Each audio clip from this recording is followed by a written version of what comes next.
Hello, good morning. എല്ലാവരും സുഖമായിട്ടിരിക്കുന്നോ? ഇവിടുത്തെ ജർമ്മനിയിലെ ഫ്രൈഡേ മാർക്കറ്റാണ് കേട്ടോ. ഫ്രൈഡേ ആകുമ്പോൾ നമുക്ക് രാവിലെ തുടങ്ങി വൈകുന്നേരം വരെ മാർക്കറ്റിനുള്ളിലായിട്ട് ഇവർക്കൊരു പ്ലേസ് കൊടുത്തിട്ടുണ്ടായിരിക്കും.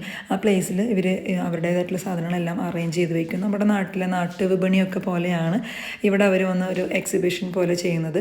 ആ എക്സിബിഷന് നമുക്ക് നമ്മുടെ ഫുഡ് ഐറ്റംസ് ഉണ്ടായിരിക്കും, ചെടികളുണ്ടായിരിക്കും. പക്ഷെ പലതും പല വിലയിലായിരിക്കും ഉണ്ടായിരിക്കുക. അവരവരുടേതായിട്ടുള്ള സാധനങ്ങളായതുകൊണ്ട് തന്നെ അവർ പറയുന്നതായിരിക്കുമല്ലോ വില.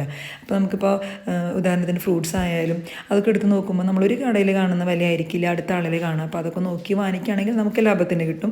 അതേപോലെ ഫുഡ് ഐറ്റംസ് ആയാലും നമ്മൾ എക്സ്പീരിയൻസ് ചെയ്യാത്ത പല സാധനങ്ങളും ഉണ്ടായിരിക്കും. പല ടൈപ്പ് ചീസുകളും പല ടൈപ്പ് ഇവിടുത്തെ പല ടൈപ്പ് ഫുഡുകൾ നമുക്ക് കാണാൻ നല്ലൊരു രസമാണ്. പക്ഷേ ഏറ്റവും വലിയ ആകർഷണം എന്ന് പറയുന്നത് ചെടികൾ തന്നെയാണ് കേട്ടോ. അവിടെ എത്തുമ്പോൾ നമ്മളൊന്ന് സ്റ്റോപ്പായി പോകും.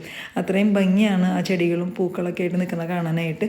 അധികം വിലയൊന്നും ഇല്ലാണ്ട് ചെറിയ ടൈപ്പ് തുടങ്ങി വലിയ വിലയുടെ വരെയുള്ളതുണ്ട്. ഒരു കുഞ്ഞു വിശേഷങ്ങളുമായിട്ട് വീണ്ടും